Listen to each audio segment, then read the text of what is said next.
அனைவருக்கும் காலை வணக்கம் நண்பர்களே. இந்த வீடியோவில் ஒரு முக்கியமான பதிவு இருக்குதுங்க. முக்கியமாக கோயம்புத்தூர் இருக்கிறவங்களுக்கு இந்த வீடியோ ரொம்ப ஹெல்ப்ஃபுல்லாக இருக்கும். கொஞ்சம் கடைசி வரைக்கும் பாருங்கள், ஓகேங்களா? சரி, வீடியோக்குள்ளே போவோங்க. வழக்கம் போலங்க நம்ம வண்டியெல்லாம் க்ளீன் பண்ணிட்டுங்க. எப்போவும் வண்டி 10 நிமிஷம் நம்ம ஸ்டார்ட் பண்ணி விடுவோம்லங்க, அந்த மாதிரி தாங்க வண்டியெல்லாம் 10 நிமிஷம் ஸ்டார்ட் பண்ணி விட்டு ஓட விட்டுட்டுங்க. ஃபுல்லாக எல்லாமே செக் பண்ணி பார்த்துட்டு இருந்தேங்க. அப்படி செக் பண்ணி பார்த்துட்டு இருக்கும்போது தான் நான் ஒரு விஷயத்தை நோட் பண்ணேன். என்னடான்னு பார்த்தா, வழக்கம் போல் நம்ம காந்திபுரம் டு அவினாசி ரோடு வேலையை காட்டிடுச்சுங்க ஃப்ளைஓவர். என்னடான்னு பார்த்தா, அந்த ஃப்ளைஓவரில் பார்த்தீங்கன்னாங்க, இப்போ அந்த நைட்டு கன்ஸ்ட்ரக்ஷன் ஒர்க் நடந்துருக்குதுங்க. ஒரு 12:00 மேலே பார்த்தீங்கன்னா, அந்த ஃப்ளைஓவர் பெயிண்ட் அடிக்கிறாங்க. அது அவங்க ஃபுல் ப்ரொடக்ஷன் தான் அடிக்கிறாங்க.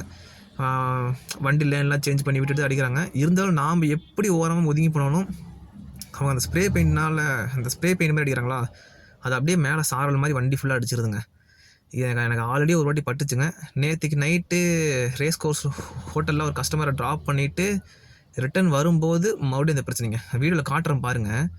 வண்டி ஃபுல்லாக அப்படியே சாரல் மாதிரி லைட்டாக எல்லாம் பட்டுருதுங்க. இந்த ஹெட்லைட்லேருந்துங்க, மேலே கிளாஸ்லிங்க, அதுக்கப்புறம் பார்த்தீங்கன்னா இன்னும் நல்லா தெரியும். அந்த சார்ஃபன் ஆண்ட்ராலாம் மேலே பார்த்தோன்னாங்க நல்லா பட்டுருக்குதுங்க.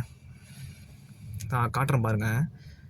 மேலே ஆண்ட்ராலாம் பார்த்தீங்கன்னா நல்லாவே பட்டிருக்குது. ஆண்ட்ராவில் மேலே ரூஃபில் எல்லாமே கிளாஸ்லேயும் பார்த்தீங்கன்னா சாரல் உள்ளகளுக்கு ஒரு இருக்கிறது பண்ணிங்க. ஆனால் கிளாஸுக்கு மேலே லைட்டாக இருக்குதுங்க. எல்லா பெயின் நல்லா சாரலாக இருக்குதுங்க.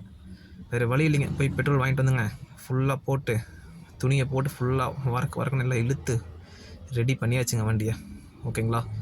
ஓகே ஃப்ரெண்ட்ஸ், நாமளும் போய் குளிச்சுட்டு அடுத்த ட்ரிப்பு கிளம்பிடுறாங்க. மெயின் பெட்ரோல் போட்டு க்ளீன் பண்ணால் அடுத்து தண்ணி ஊற்றி கம்பல்சரி க்ளீன் பண்ணிடுங்க. அப்படியே விட்டுறாதீங்க. ஏன்னா பெயிண்ட் எல்லாம் உறிஞ்சு வந்துருங்க. அப்படியே விட்டுறாங்க. பெயிண்ட் தண்ணி ஊற்றி 2-3 டைம் நல்லா போட்டு க்ளீன் பண்ணிடுங்க. பெட்ரோல் போட்டு க்ளீன் பண்ணால் ஓகேங்களா? அப்புறம் ஒரு முக்கியமான விஷயம், கொஞ்சம் சப்ஸ்கிரைப் பண்ணி சேனலை கொஞ்சம் சப்போர்ட் பண்ணுங்கள். ரொம்ப ஹெல்ப்ஃபுல்லாக இருக்கும். தேங்க்யூங்க.